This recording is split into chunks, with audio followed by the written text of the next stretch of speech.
The idea of utopia has always fascinated me because I'm always looking to optimize myself. I'm always looking to optimize my community, see how we can work together, whether it's my company or whether it's just a group of friends or whether it's just a singular relationship. Like, what's the best way to create that structure? But in these utopian fictions, you actually get to expand that out to what the whole society would look like if they were operating at the highest level of consciousness and efficiency. And there's not a lot of people who have done that well. And the dystopian fiction, I mean, there's a lot of that. There's all kinds of zombie apocalypses and all kinds of Orwellian 1984 scenarios that show us how things could go really bad. And we've had real life examples of some of those situations in various times and various governments and places around the world. But utopian fiction and utopian reality is something that's a lot more scarce. I was first exposed to it by Aldous Huxley in his book Island. And then when I read Fifth Sacred Thing by Starhawk, I felt like it elevated some of these incredible ideas and almost took it to another level. And again, the basis of the story for Fifth Sacred Thing, like Aldous Huxley's Island, is the clash between the utopian society and then the other dystopian society, which has a lot of resonance with a lot of things that we can see in our current society. And actually both, to be fair, now in our day and age and in our time, we can really see both utopian characteristics and dystopian characteristics. So it's a cool time to be alive.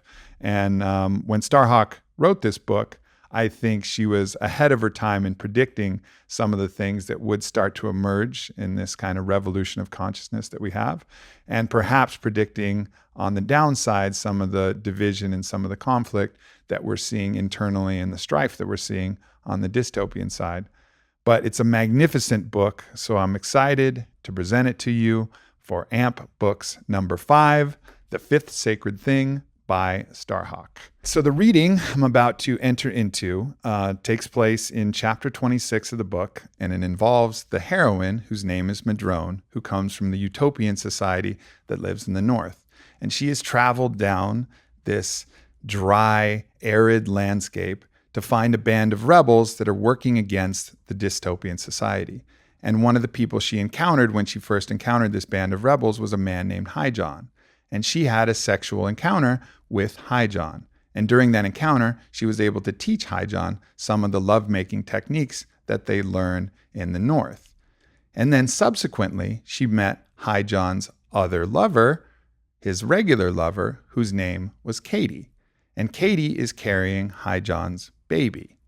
So Madrone had a sexual affair with Katie's man, whose name is Highjohn. And now in this scene, Madrone, for the first time, gets to talk to Katie about the experience, who, as you might expect, is none too pleased. "Katie, I'm sorry," she said. "I really, truly, honestly didn't know how hurt you'd be by this." "Didn't you?" Katie's eyes were black sparks in the dark. "Or didn't you care?" "Katie, I'm from a different place, a different world. Maybe I should have stopped to think it out, but it never occurred to me that what we did could hurt you." "Don't lie to me, Madrone. That just makes it worse." "I'm not lying." "Now don't get mad," Madrone told herself. "If you get pulled into her anger, you'll cut the last cord that swings across this gap, and she'll be alone on the other side with the baby coming. And you'll be alone, here with all your skills, unable to help.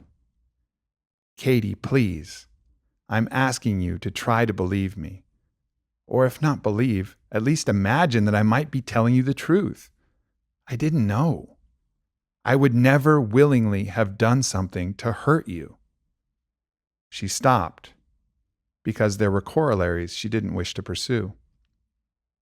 Highjohn had known how hurt Katie would be, and it hadn't stopped him, which was, Madrone suspected, the real source of Katie's pain. "Highjohn is a man," Katie said, as if she were following Madrone's thoughts, "and the best of them are all the same when it comes to sex. But women ought to stick together." There's a lifetime of assumptions here, Madrone thought. Assumptions I don't share and can't even identify. She felt tired, suddenly, too tired to argue. I am alone now, she thought. Katie was as close as I had to a friend here, and now that's gone. Hi John was as close as I've come to a lover in a long while, and he's cut off too. Now that I know how you feel, I would never do it again, Madrone said. It's not like we're going to carry it on or threaten what you and he have. It was just one moment, an impulse. I was scared, Katie. I needed comfort, and he responded. That's the problem with you, Madrone. Everything you need, you think you have a right to reach for and take. Every impulse you have, you follow. You get an impulse to have sex, you have sex. You're like some animal. That's not fair. Anyway, it doesn't matter to me whether you carry on or not. I'm through with him. You've changed him. And now you've poisoned what we had. I'll always feel you in the midst of our lovemaking if we ever do it again. Ah, Madrone thought. There's a slight contradiction here. She's through with him, yet still thinking about making love with him. Maybe there's hope. Because they need each other so much in this place where love is as scarce as water. I would really hate to think I've wrecked what they had together. Do you have to take it that way? Madrone asked, her voice very low and neutral. Can't you take it as a gift? Don't be patronizing. I just mean that every new lover expands the range of our possibilities, we say. That's sick. Love is a feeling, a commitment, not a craft. A little skill doesn't hurt. Maybe I liked him the way he was. Katie, you couldn't have, honestly. How can you say that? What do you know about me or what I want? I know anatomy. You're just being insulting. I will try one more time, Madrone thought, and then let it go. Katie, listen to the blessing we say to our lovers on Beltane Eve. My love, you are a river fed by many streams. I bless all who have shaped you, the lovers whose delights still dance patterns on your back, those who carved your channels deeper, broader, wider, whitewater and backwater lovers, swamp lovers, sun-warmed estuary lovers, lovers with surface tension, lovers like boulders, like ice forming and breaking, lovers that fill and spill with the tides. I bless those who have taught you, and those who have pleased you, and those who have hurt you, all those who have made you who you are. Now I know I'm glad to be a Christian, Katie said.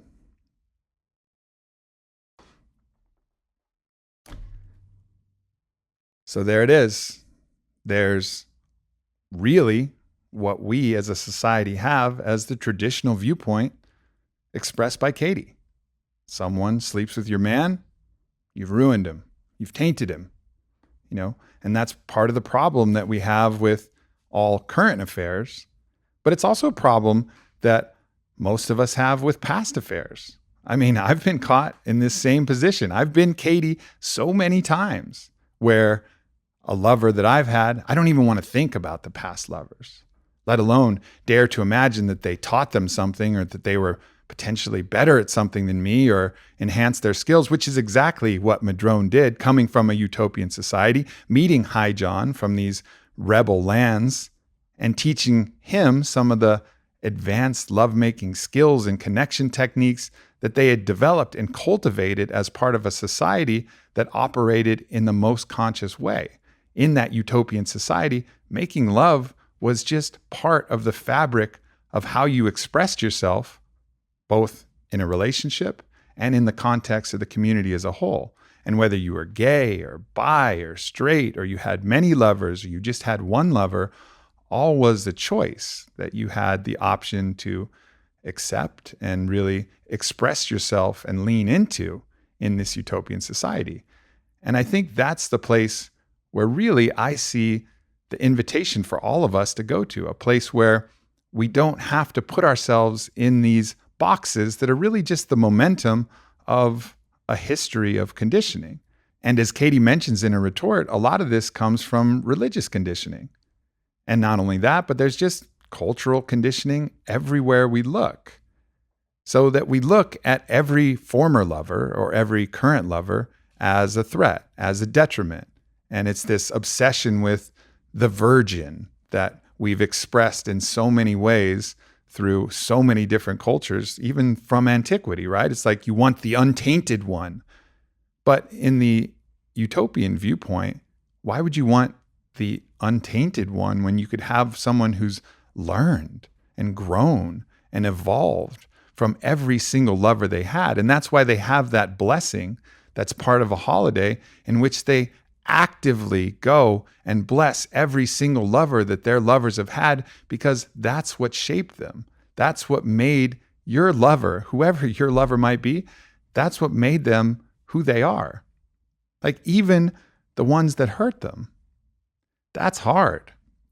I remember all of the times that I've been with a new lover, and it's never pleasant, or at least it never was pleasant for me to hear about their past sexual experiences. But the ones that were bad, whoa, those got me really fired up. Those got me really angry.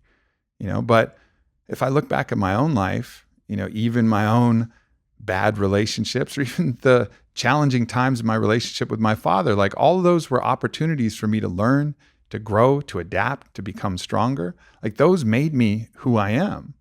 So if I came to any lover that I currently have without having any of those experiences, both the good ones, the ones that taught me things, the ones that pleased me, and the ones that hurt me, I wouldn't be a fraction of who I am. And neither would the person that you're with.